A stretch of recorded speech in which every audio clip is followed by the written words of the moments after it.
ताज्या घडामोडी पाहिजेत तर मग C24 तास या आपल्या YouTube चॅनलला लाईक करा, शेअर करा, सबस्क्राइब करा आणि बेल आयकॉनवरती क्लिक करायला विसरू नका। कुंभमेळ्यासाठी प्रस्तावित रिंग रोडमध्ये जमिनी संपादित होणाऱ्या शेतकऱ्यांनी योग्य मोबदल्याच्या मागणीसाठी आक्रमक अशी भूमिका घेतली आहे। अनेक शेतकऱ्यांची घरं, विहिरी आणि शेती बाधित होणार आहे। अत्यल्प दरानं मोबदला देण्याचा प्रयत्न होतोय असा आरोप मोर्चाचे प्रमुख करण गायकर यांनी केलाय। शेतकऱ्यांच्या मागण्यांकडे शासनाचं लक्ष वेधण्यासाठी करण गायकर आणि अन्य नेत्यांच्या मार्गदर्शनाखाली शेतकऱ्यांचा मोर्चा मुंबईकडे निघाला होता।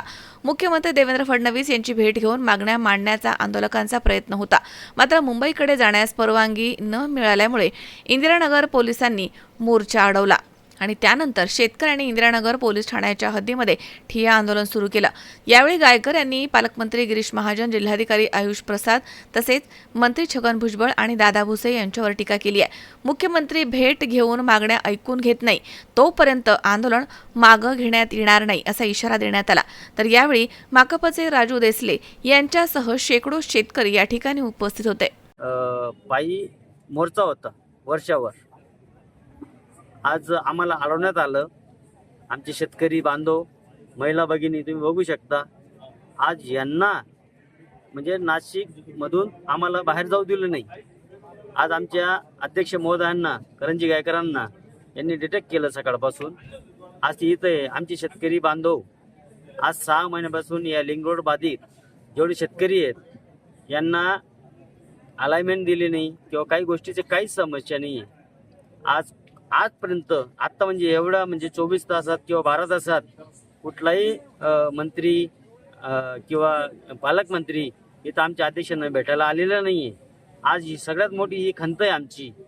आम्ही आज महाराष्ट्र राज्याचे मुख्यमंत्री देवेंद्र फडणवीस साहेब यांना महिला शेतकरी व सर्व रिंग रोड बाधित शेतकरी हायवे नंबर 29चे चिंचखेड ते दिंडोरी या भागातले सर्व शेतकरी वर्षा निवासस्थानी पायी जात मुख्यमंत्र्यांना रक्षाबंधन करत ओवाळणीच्या स्वरूपामध्ये आपली घरं, आपल्या जमिनींचा योग्य मोबदला, चुकीची झालेली अलाइनमेंट बदलावी आणि शेतकऱ्यांना न्याय द्यावा ही ओवाळणी मागण्यासाठी सर्व शेतकरी मुंबईकडे जात असताना मुंबई पोलिसांनी आमची परमिशन नाकारल्यानंतर नाशिक पोलिसांनी आम्हाला ह्या ठिकाणी डिटेन केलेलं आहे। आमचं म्हणणं एवढं आहे की शासनाने आमचं म्हणणं ऐकावं। राज्याच्या मुख्यमंत्र्यांनी, नाशिक जिल्हाधिकारी आयुष प्रसाद, MSIDCचे अधिकारी, संबंधित मंत्री आणि शेतकरी शिष्टमंडळ यांची भूमिका त्या ठिकाणी समोरासमोर समजून घ्यावी। कोण चूक कोण बरोबर। आम्ही मागणी केल्यानंतर चंद्रशेखर बावनकुळे मंत्री महोदयांनी जी कमिटी गठीत केली त्या समितीचा अजून निर्णय यायचा बाकी आहे। त्यामध्ये चिंतावर आणि एकम कंपनी ही ब्लॅकलिस्टेड केलेली आहे। मग जर एखाद्या कंपनीवर ऑब्जेक्शन घेतल्यानंतर तिची अलाइनमेंटच्या जर प्रश्नचिन्ह असतील आणि त्यांना जर बाजूला केलं असेल या प्रक्रियेतून तर त्याच प्रक्रियेवर हे जिल्हाधिकारी कोणता जावई शोध लावून खरेदी करताय, अवॉर्ड डिक्लेअर करताय, शेतकऱ्यांना 25% मोबदल्याचा धाक दाखवून त्या ठिकाणी खरेदीला बोलवताय। तुम्ही खरेदीला आले नाही। C24 तास नाशिक।